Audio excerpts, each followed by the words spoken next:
أعوذ بالله من الشيطان الرجيم بسم الله الرحمن الرحيم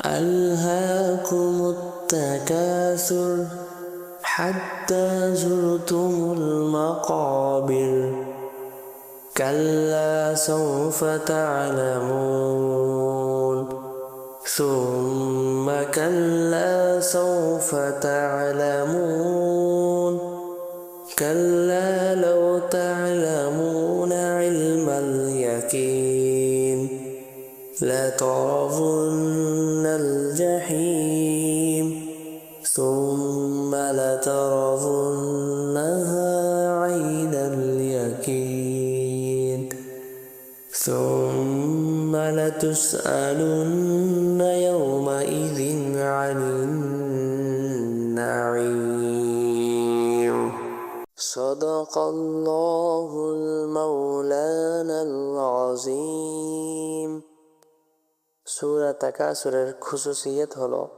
যদি কারো মাথা ব্যথা হয় তাহলে এই সূরা আসরের নামাজের পর পড়ে তার মাথায় ফুঁক দিলে ইনশাআল্লাহ তার মাথা ব্যথা ভালো হয়ে যাবে।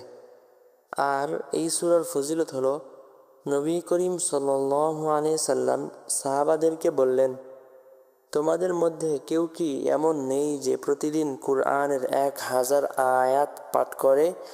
তারা বললেন, কার সাধ্য আছে যে প্রতিদিন 1000 আয়াত পাঠ করবে? তখন তিনি ইরশাদ করলেন, তোমাদের কেউ কি আলহাকুমুত তাকাসুর পাঠ করতে পারে না?